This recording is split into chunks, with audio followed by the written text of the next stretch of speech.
Yeah, I guess so. Alright. Hello and welcome to the Moonbase Dialogues. Bienvenue au dialogue du Moonbase. I'm Zach. And I'm James. And today's topic, or more accurately tonight's topic, is problems with Star Trek. Specifically, time travel. Okay, now, before we get into this, we're just going to do a bit of a preface here. We both really like Star Trek, and we're not talking about the recent J.J. Abrams movies.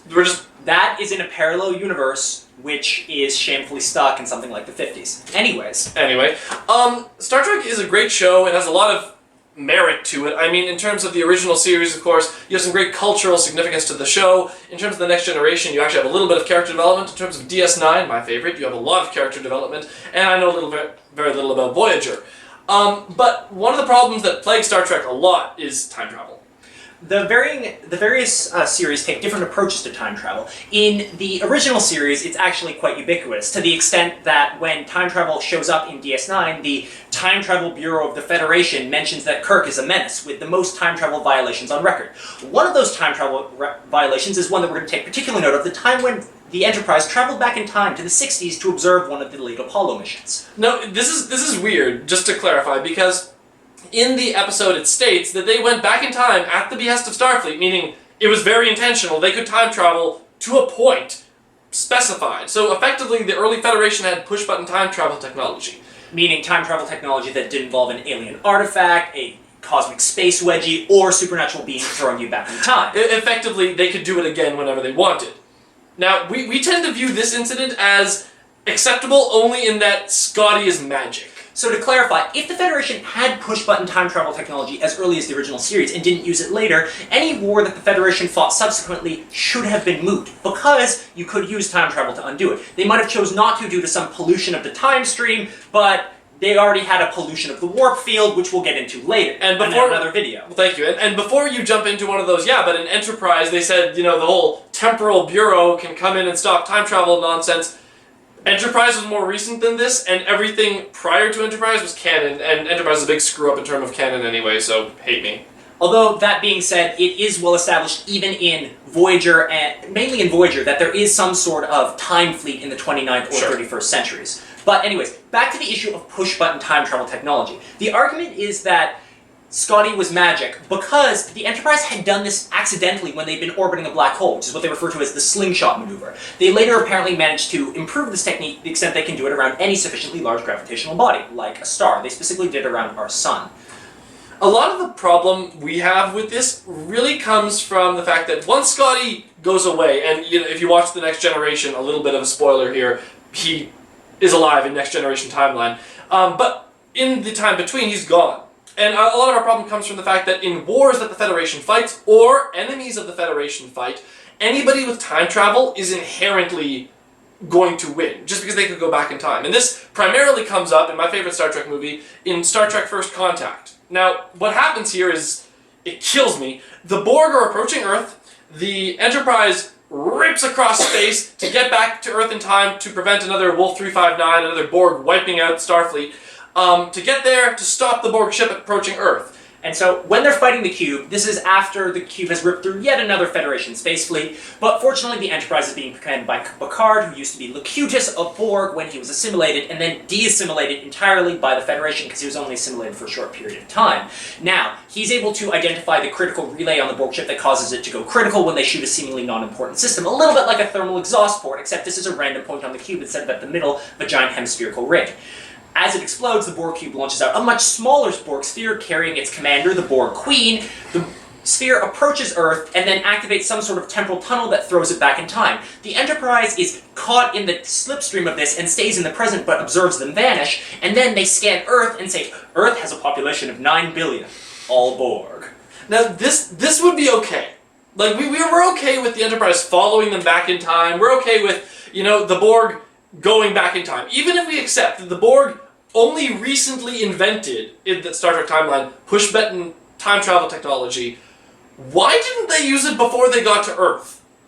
I'm sorry, if your destination is Earth in the past to go mess with Earth, or to destroy Earth, why not do one or the other? And if you're going to go back in the past anyway, why do it when you're already fighting Starfleet and the Federation, and not, back in, the Delta Quadrant when you're getting there? I mean, you have nobody to bother you. You could cruise to Earth when it's still primitive and just do it then. Now, one potential solution to this issue is again relating to the idea of gravity wells. They only do this very close to effectively Earth's upper atmosphere, so it's possible they have some sort of strange, limited time travel technology that lets you travel back in time but only within the gravity well of a specific planet. Why they didn't do this in the Delta Quadrant and travel across is unknown. It's possible that the sphere didn't have the capability to traverse the Delta Quadrant, so they had to do it on that specific planet. There's a little bit of precedent for this in Voyager, the episode that Zach hasn't seen, where Thanks. little bit of spoilers. An alien race gets the ability to just wipe out entire civilizations by shooting a cleansing beam on sentient species planets so that they never evolve in the first place and their impact on the timeline is erased.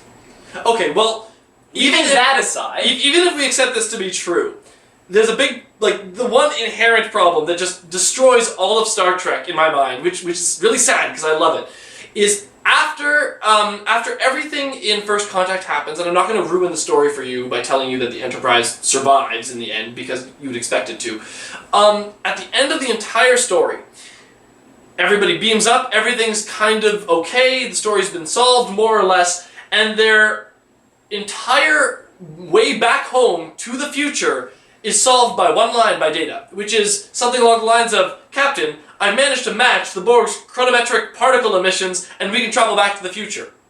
Now, I'd like to clarify what just happened, for those of you who didn't follow that.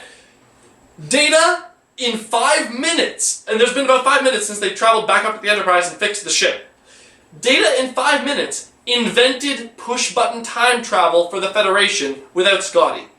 now, again, it's possible that there's some giant caveat which prevented the Borg from using this in a sensible way in the first place. However, it somewhat beggars belief that Data was able to invent this time travel technology that rapidly. And beyond this entire happenstance predates the Dominion War. All of DS9 and all of Voyager is now happening after Data figured out how to emit chronometric particles and travel the Enterprise through time. Accurately, I might mention. And which begs the question, why didn't the Federation go back in time and prevent the Dominion War?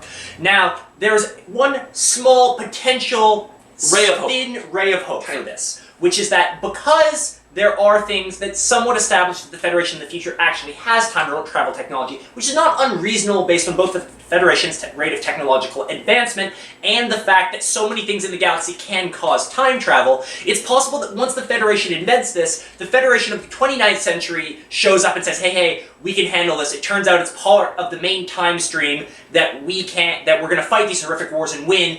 Chill. Which is a little bit shocking, but given that the Federation has a bunch of dark secrets like Section 31, not entirely implausible. You know what? As far as I'm concerned, at this point, I mean, I love the show, I love the storyline, I love the characters, but this just breaks it into pieces for me. And what it boils down to is, even leaving aside whether or not the Federation has push-button time travel technology, time travel itself doesn't make sense, which is okay if the show essentially cops to that, as in Doctor Who, where there are about one different way of doing time travel every episode. However, in Star Trek, which at least pretends to be at least more science fiction rather than science fantasy, outside of the original series, Fair. it is a little bit out of character. Thank you for joining us on Moonbase Dialogues tonight, and we hope to see you again soon. Hey!